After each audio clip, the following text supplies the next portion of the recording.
Let's get.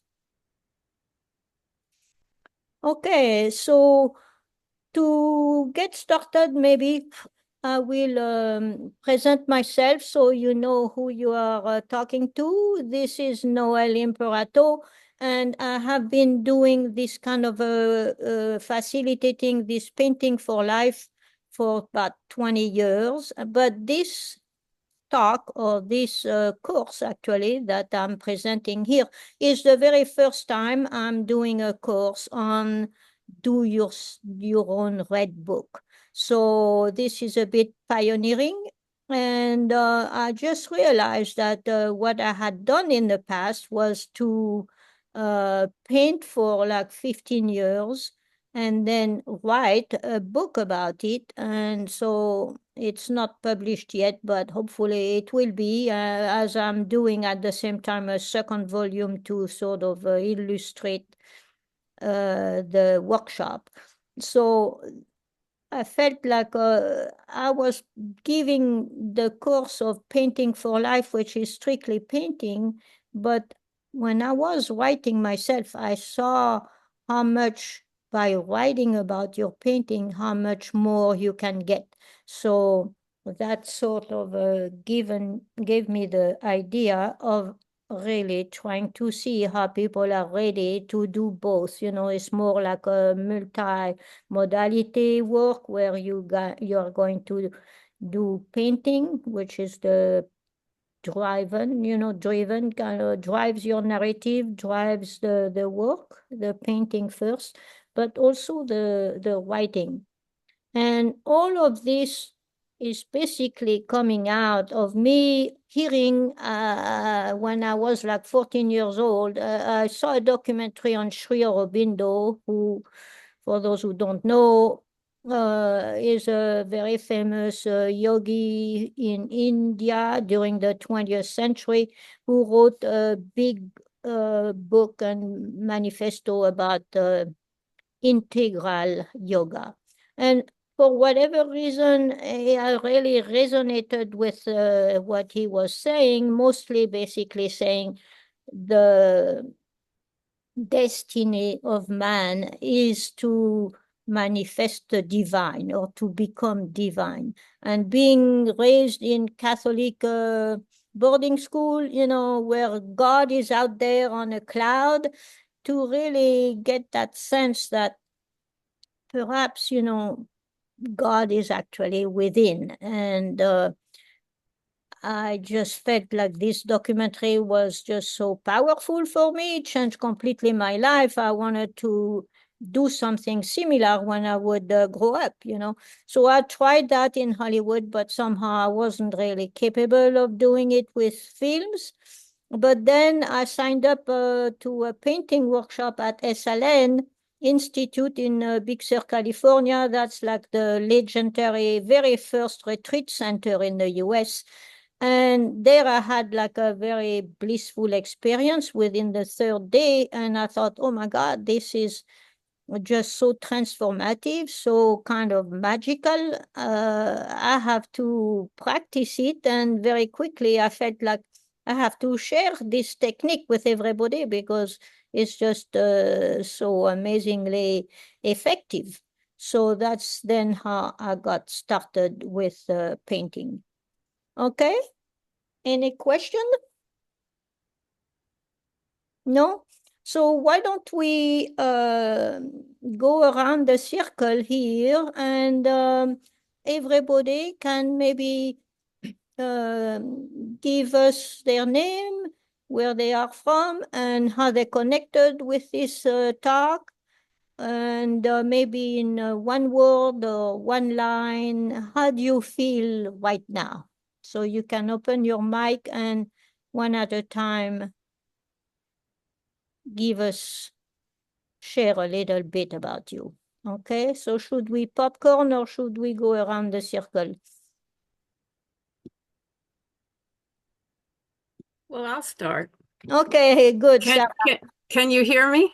Yes. Okay. Um, so I heard about Noelle because we have a bunch of common friends on Facebook.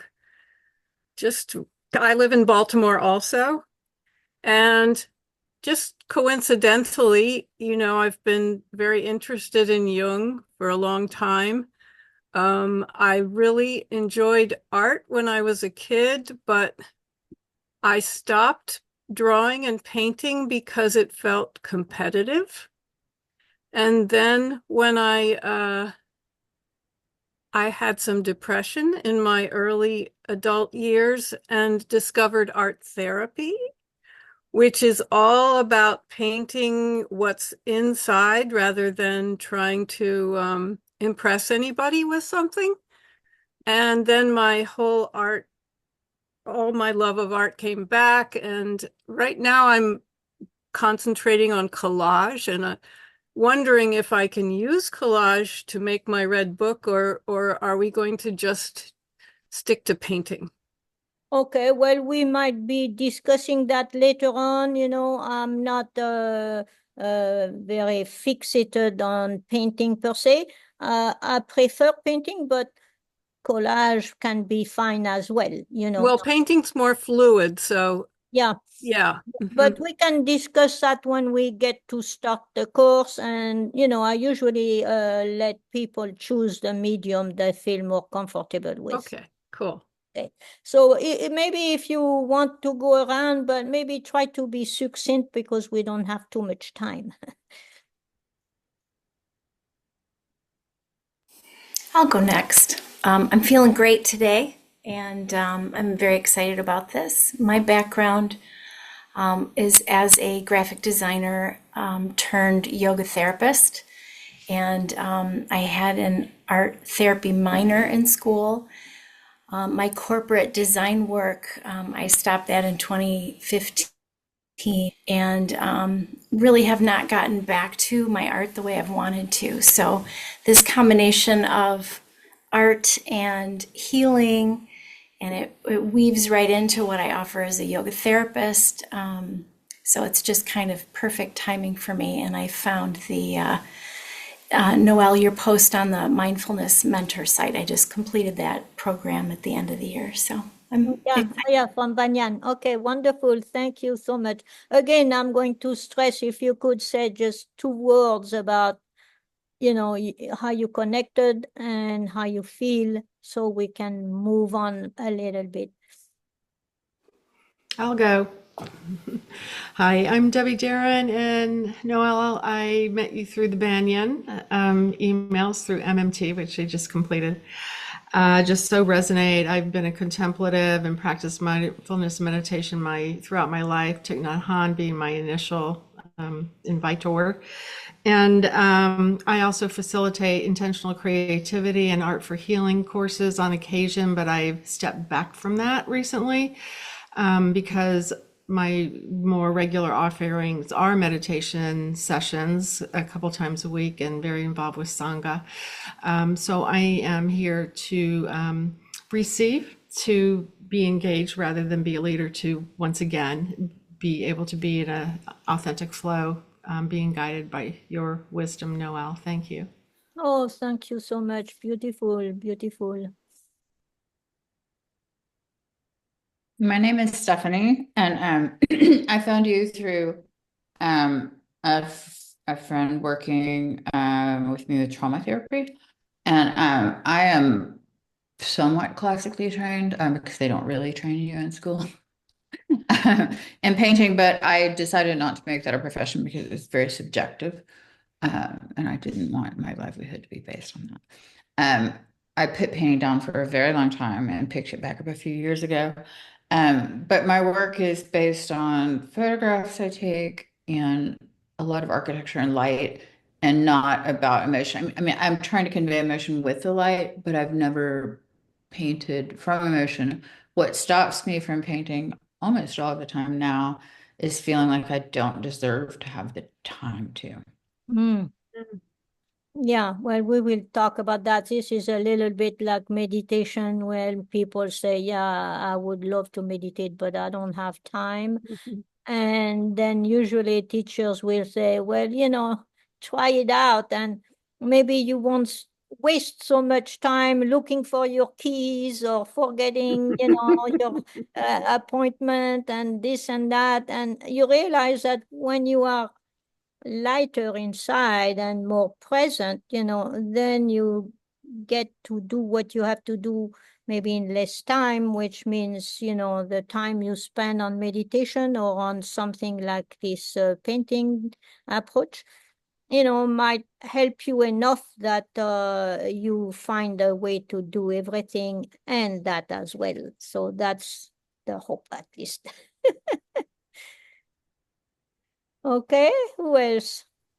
Hi, I'm Judith, and I found you through Expressive Arts Without Borders, and I recently graduated as an expressive art therapist, and I'm interested in learning about the Red Book and going along on this journey together.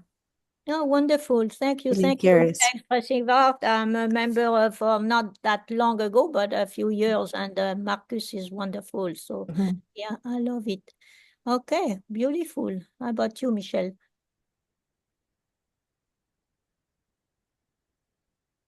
Oh, we can't hear you. You're mute. Oh, okay, that's why. Yeah. Hi.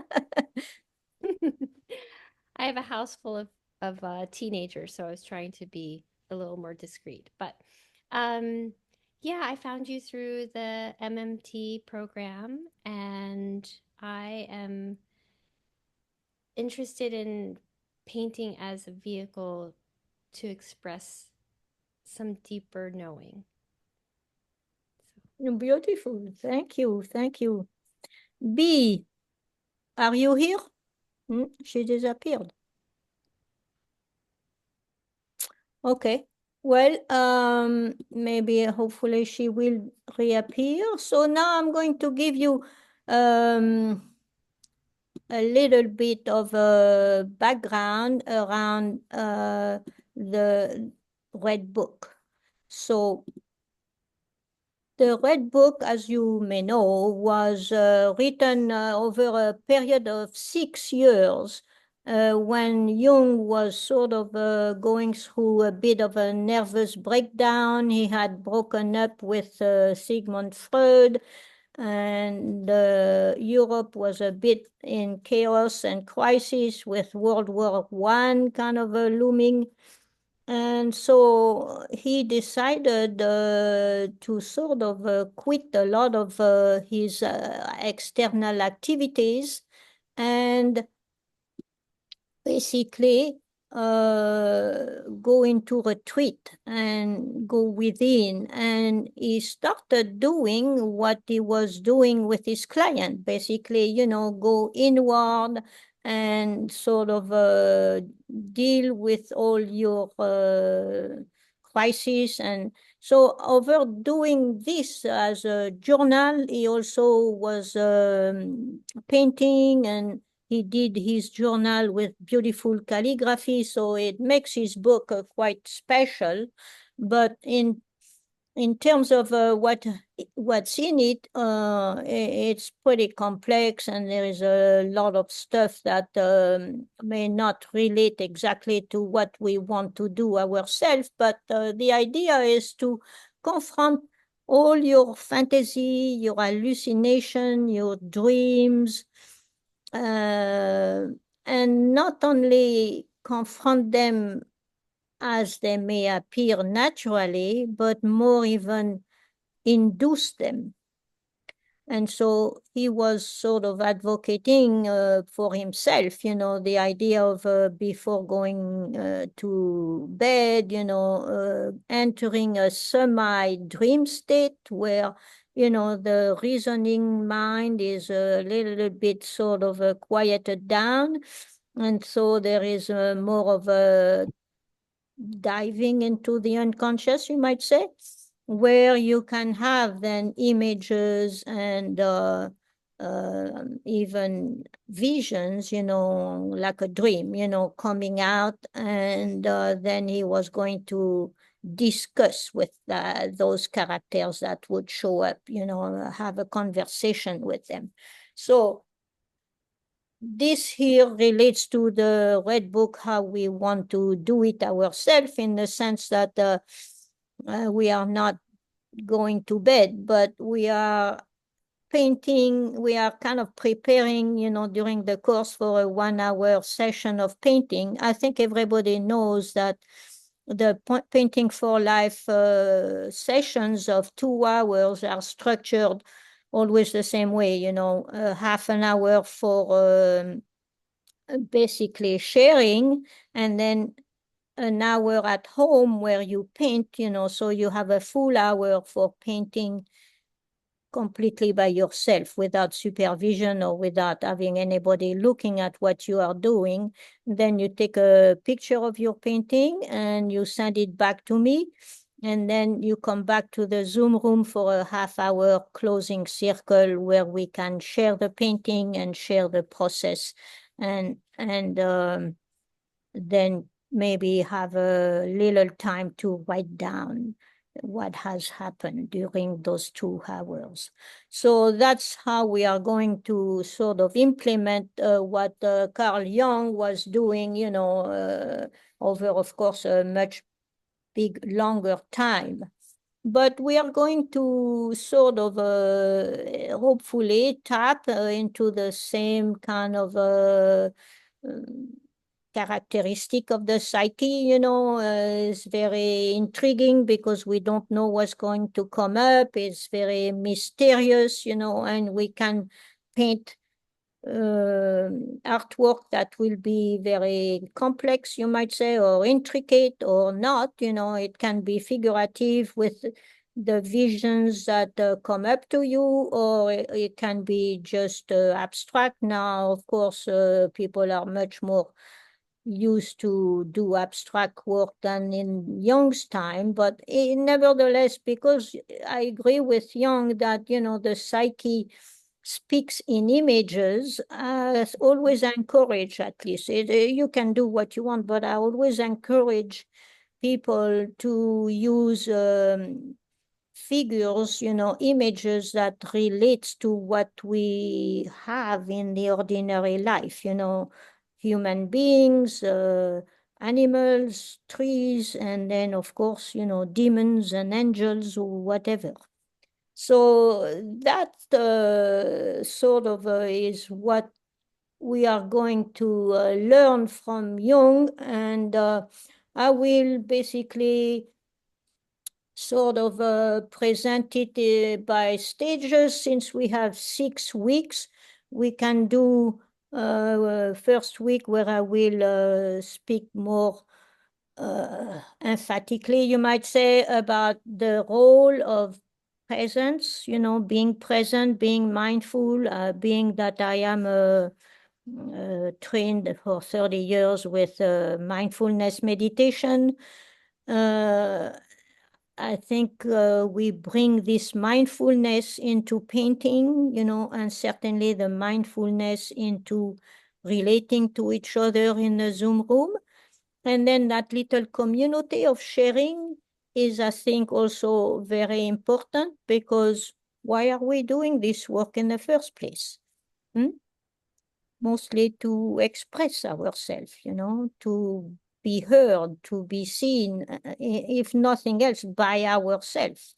And so here, the chance to share with a little community, and the class will never be more than 8 people. So it gives everybody a chance to speak for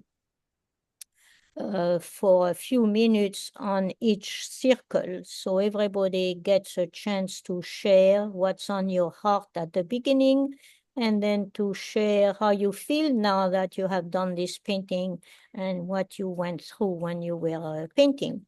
So the community and the mindful presence are a big piece of this approach to painting. And then we might tackle the principle, I would say, technique that Jung developed with his Red Book, which is active imagination. and the shadow, what he came to call the shadow. So because, you know, the unconscious basically by nature is the place where everything we don't really want to look at, the ego, you know, the ego, which it has, of course, its survival necessity and all of that. We can talk more about this later on, but it's always trying to protect us, to protect our survival kind of little self, you know. And so everything that seems too threatening, you know, too overwhelming, we just shove it under, and it goes into the unconscious. And so active imagination is this technique of going into the unconscious as best we can. And I believe that artistic activity by nature does that, you know, it sort of helps us to go quiet the rational mind. And the neuroscientists now have very much explained how that works. You know, when the rational mind, which they call the default mode of operating, when we quiet that down, then there is a whole other network of brain activity that kicks in, and that's where we go into the unconscious. That's where we may have experience of a non-dual reality or blissful or higher states. And so the artistic activity by itself naturally tends to get us closer to there, you know. So that's why I thought getting started with the painting is a good place to start. And then, of course, everybody will see how much they have, you know, a tendency to visualize, you know, things and to be able to speak with those characters or not. But even if you don't have the full blown out, you know, Jungian experience, you still can do a lot of work where the elements of the shadow, the kind of things that we have done or that other people have done to us, you know, is kind of hard to look at. And then it might more easily come up on the painting, on the canvas, than if we had to do it with words. You know, once you say something in words, it's right there. There is no taking it back. On piece of paper, you can put a lot of things on the piece of paper and, you know, still kind of preserve your privacy, because everybody looks at it and each one interprets it their own way. So you can sort of more free to bring that dark material, that shadow material up on the surface. So that's one other thing. And then why do we do that? You know, so active imagination is sort of leading to what Jung calls individuation. And individuation is the idea of integrating the elements of the unconscious so as to develop all those neglected and split off parts of our own psyche. And that allows us to live a fuller and a more conscious life. So once you sort of have aired out a lot of those things, you know, like don't believe that because it's hidden and not seen that it's not there. It's not the case. You know, everybody knows nowadays because psychology has gone a long way, but whether you want to look at it or not, it's still there. And if you had been abused or if you had some kind of a trauma or anything of that nature, even if you don't even know about it, like it had happened to me, I had a childhood abuse when I was 9 years old, and I completely forgot it for 50 years. I just didn't know it existed. It was not even that bad when I look at it now, but for this little girl within the context of the way she was brought up and had nobody to talk about. And so it was just too much. And so I just kind of totally, it froze basically. It became frozen in my memory. And then one day I was painting and it all came back. And it was like I was reliving with all the details and all the feelings in my body and the disgust and all of these kind of difficult feelings. But, now I was much older and I was able to handle it. So that's one of the reason why we do this active imagination, because now we are no longer a child. We had grown up emotionally and intellectually and hopefully spiritually. And so now we are a lot more able to handle it. And then once we have reconnected with this split of parts, then it gives you the feeling that you are much more whole. Okay. And so then we might also spend a little time, discussing, or not discussing, but experiencing for ourselves, what comes up on a piece of paper. Do we have this kind of archetypal figures like demons and angels, and it's not all about the darkness, it's also about the light. So when you go into the unconscious, we always kind of go down like this, but it can be up just as well. There is no space for the unconscious. And so especially freeing ourselves from those dark materials opens up the door for touching the bliss, the grace, for the joy. And so that's also another reason why we do this kind of a work, because we free ourselves from the dark and we open the door to the light and the joy. And so, and then this is a book, not a painting. So the idea will be every week we will take a little time to write down what has happened for us during that session. And maybe if I give you 5 minutes to write down, you don't have to start writing an essay. You can just go with the automatic writing kind of idea where, whatever comes to mind, just write it down. Don't try to censor it or edit it or anything like that. Just like when you paint, you just let it all flow. And when you write it down, you can let it all come out any way it wants. So the first thing that comes to mind, that's what you go with, and see where it takes you. And then eventually at the 6th week, let's say, we will complete, assemble rather all the paintings and all the writings and try to see the thread within everything, maybe the theme that's emerged out of it, and just kind of assemble it together, and then you go home with your own red book. Okay, so that's kind of the gist of what I had in mind for this course. And now I'm going to open the mic to any question.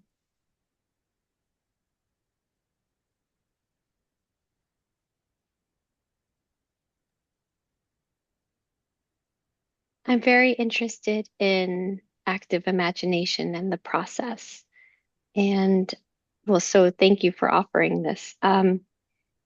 Will we start with active imagination in the first session, or is that, I think you mentioned more like setting the foundation of mindfulness and presence first, or are they connected?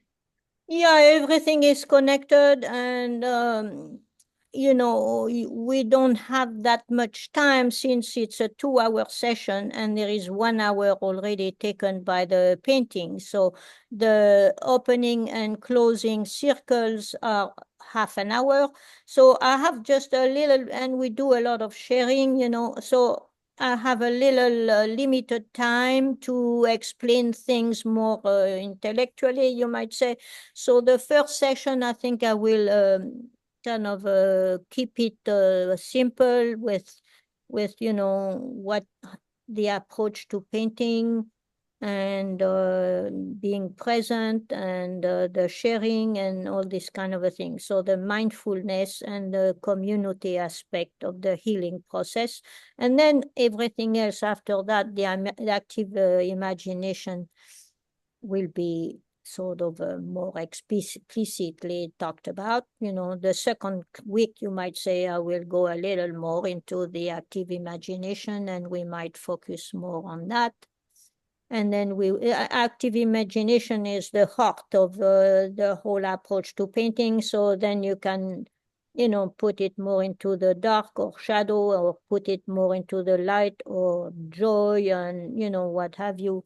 And then also include the writing along with it, and see how writing about your painting. But the writing, when you do it on the spot, we give you, let's say, 5 minutes to do the writing. Well, you get the first kind of impressions, whatever comes to mind. But then when you go home, the idea will be, let's say you have a mythological figure that appeared, like a Buddhist deity, let's say.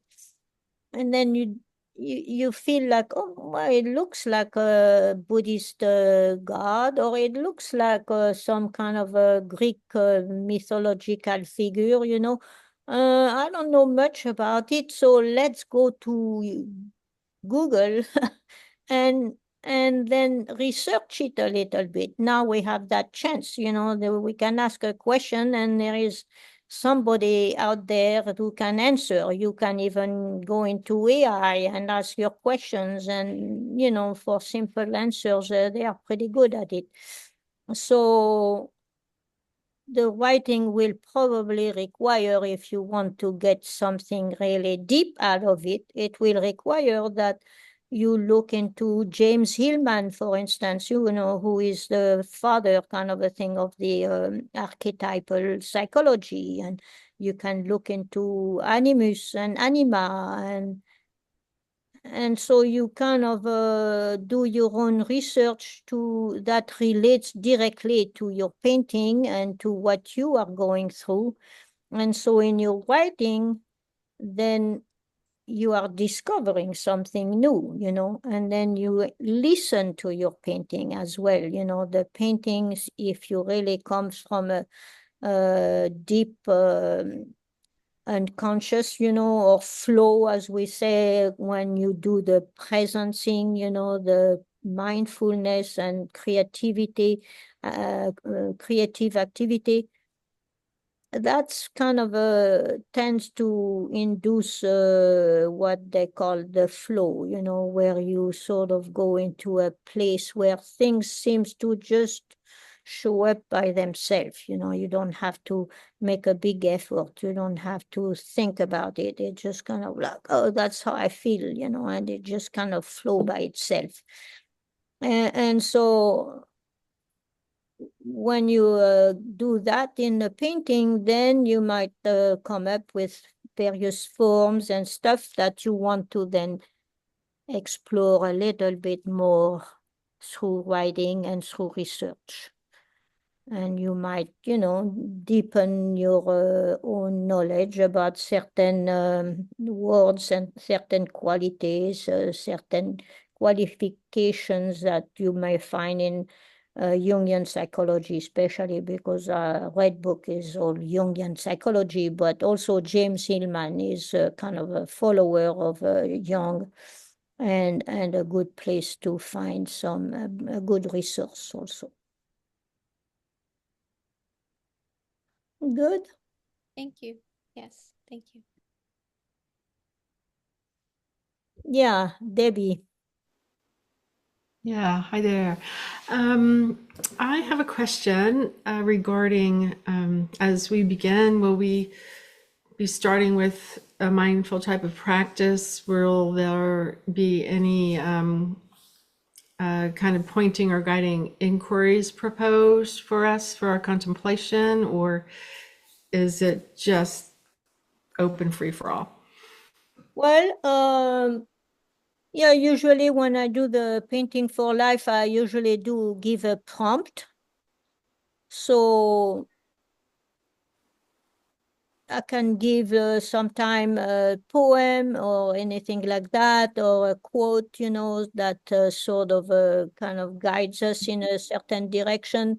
But I think there is already enough material as well, with the sharing is actually sort of working out as a query because everybody has a certain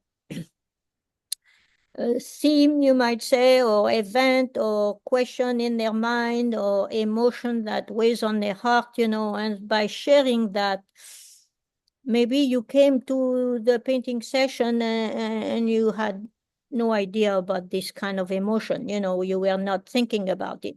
But by listening to somebody's stories, you sort of resonate with it because basically we all share the same emotions. And so even the nuance and the story behind those emotions are all very unique. But the human heart, we all share the same human heart, and they have made enough surveying now throughout all the world, from Park Avenue to Timbuktu or some faraway tribe in the Amazons, and they have realized that everybody has the same emotions, and children even paint the same way with the same circles and triangles and squares and what have you to represent a house or a mom and dad and what. So we share all these emotions, and by listening to everybody's stories, it stirs up in us a lot of memories, you might say, or what have you, and that's enough. Mindfulness, we are not going to go into a course of Buddhist mindfulness. Mindfulness is basically being aware of what's going on. So you have a certain emotion, you have two possibilities, probably a lot more, but two here that kind of interest us. One is you are totally engulfed, you are angry, let's say, and you just kind of like fuming, it's just like it's coming out of you and you have no distanciation from it, you're just nothing but anger. That's not what we want here. We want, if there is anger, you want to recognize it, You're not going to pretend it's not there. So, but you might go like the Buddha says, instead of saying, I'm angry, you will say, there is anger. So right there, you put a little distanciation. You see yourself from a higher point of view, and you see yourself like if you were seeing somebody else. So that awareness of your own self, that's mindfulness. So the being aware, everybody is conscious, let's say, conscious that you are steaming with anger. Everybody knows that much, but not very people know that, there is anger right now.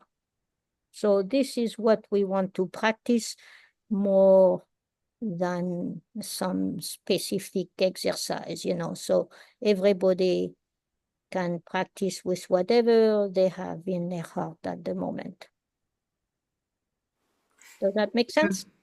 Yeah, yeah, yeah, yeah. I think my basic question was, will we have that mindful time to sense into what is present right now that wants to be available? If there's going to be some kind of opportunity to sit into that to sense into what wants to arise. Well, you have the opportunity. It's never not there for you, you know. It's not Right. like the American Express card, you know. You can forget that, but you cannot forget, you know, your own breath. You cannot forget your own body. You cannot forget your own state of mind. You know, you can maybe not be aware of it, but it's always there. So whenever we are talking right now, you know, everybody can do that same exercise, you know, how do I feel listening to what's going on out there, you know, how do I react to it, you know, am I feeling open or am I like, hey, this is feels weird, you know, and contracting, whatever is happening. And we come from the place where there is no right and wrong. It's just whatever is. And the exercise is in becoming aware, becoming mindful, becoming our own witness. So the witnessing is where the practice goes, you know. And you will do that during the circle when we're sharing together.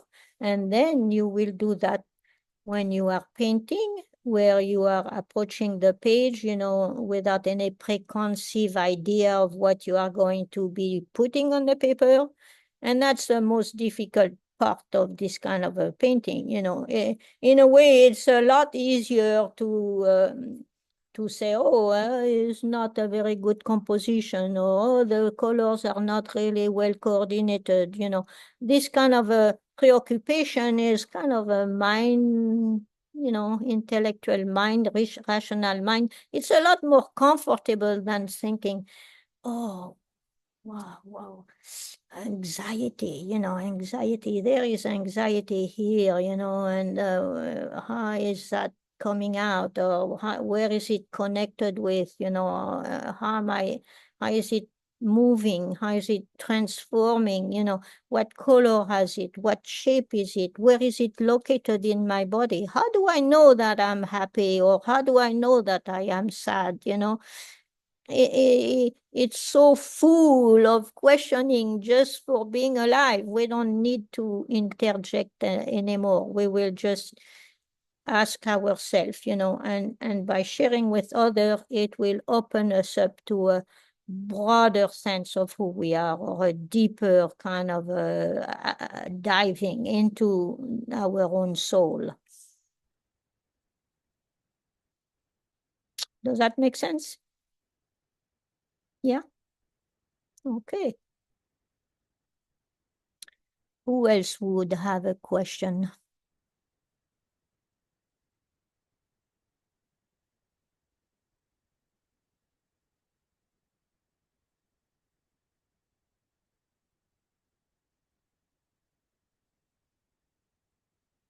Mm-hmm. Jenny. Just listening, I'm just having all kinds of things come up that I want to draw, which is great.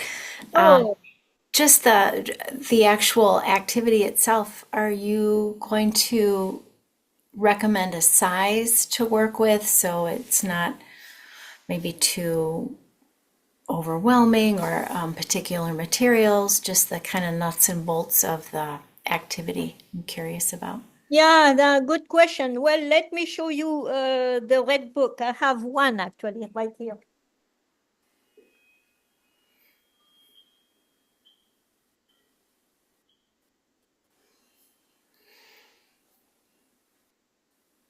This is Jung's red book. You can see the size. So I would suggest, you know, you can take a drawing paper pad about that size if you can feel comfortable doing that size. Or maybe if you don't feel like you want to paint too big, you can have the basic office paper size, or anything in between those two. Or if you are really adventurous, you can get the poster size. which is what I usually give when people come to the studio to work in person. But I don't really do much of in-person work anymore since COVID, and now everybody is on Zoom and they prefer to keep there. So I would suggest maybe the red book size is good, but probably a good idea if you want to then bind everything together, it'd be a good idea to have a paper pad so there is consistency. So maybe all your paintings are the same size. But it's up to everybody's preference. And also the kind of a paint that you use is also up to you. Personally, I often recommend tempera paint, which are the kind of paint they use in school. It's cheap, it spreads very easily, it does not smell, it does not, it can be washed away and that sort of a thing. So that's a good source. Or basic acrylics or watercolor. Or if you don't want to use the paintbrush, which I really advise to use a paintbrush, but if that's not for you, you can also use pastels, Crayolas, that sort of thing. What do you usually use yourself when you paint usually, Jenny? I have everything from my background and have not used any of it for years. So I'll just see what arises. I am intrigued. I'm looking at my big watercolor palette on the wall behind the computer. So I think I'm going to try watercolor. Yeah, watercolor is a good one. Mm. Anybody else would like to have a question? Now, I was just going to add, I paint with oils, but also have every supplied in the art and craft store in my house, two different rooms. But I don't know whether to start with a new medium or revisit an old one or stick with the oil. Well, for this kind of painting, I don't know, you do oil on canvas or on paper? On canvas? Canvas or board. Yeah. For this kind of exercise, I would suggest maybe use a cheaper medium, because paper will be then ready to be put into a book. And the idea usually when I say use tempera paint, for instance, because it's cheap, and if you work on paper, which is also not too expensive, then it frees you at least from the fear of like, oh my God, this is like a lot of money here. I better do a good painting, then it has that fear of wasting a good material. If you do on a cheap material, you are more free. If it's not good, you can throw it away. It's not anything that will restrain you. So that's one thing. And then the other with oil, it's kind of more difficult to work with, and it takes a long time to dry. And if you want to change something, then it gets murky unless you. So I would suggest oil is kind of not so good for this type of practice. So yeah, if you have acrylic, that'd be easier. Yeah. Yeah, I'm thinking acrylic on canvas paper, which is cheap and flat. Okay.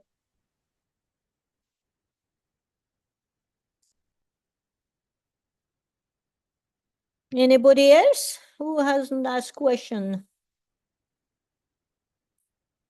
No?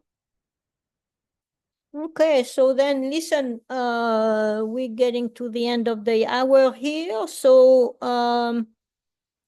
as you've seen on the promotion material, I offer a discount if you basically sign up for the course before midnight tonight.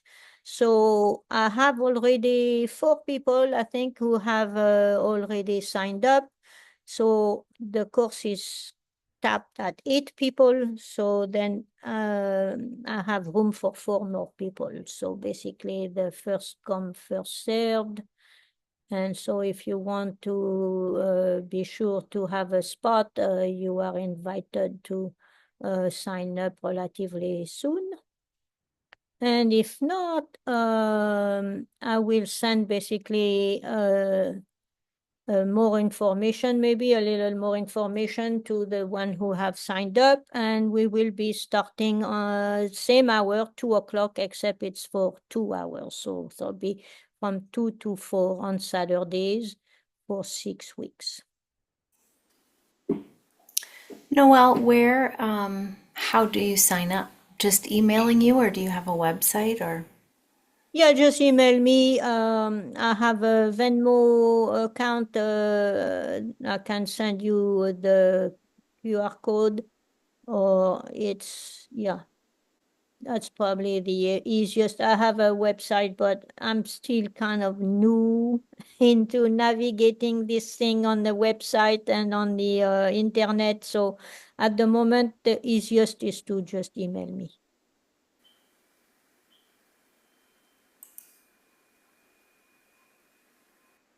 Okay. All right. Well, then we are going to end the session with a little ritual, which we always do for every class I facilitate. I just want to, we kind of want to remember that what we are doing here, whether it's healing or bringing more consciousness, is not just for ourselves, but also it helps the whole humanity, you might say. It helps the whole rest of the world. So to remember that, I usually ask you to open your mic.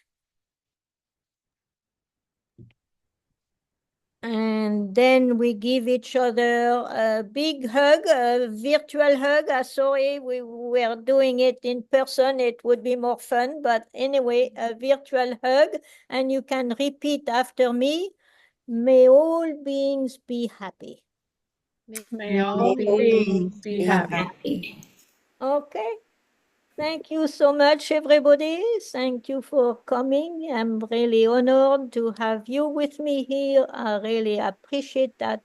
And I hope I see you around, okay? I see you.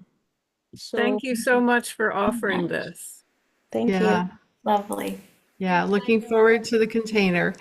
Have a okay. great day. Well, I'm very happy to have met you. And I look forward to seeing you in the Zoom room next week, hopefully. Great. Thank you. Thank See you, everybody. Bye. Bye. you. Bye.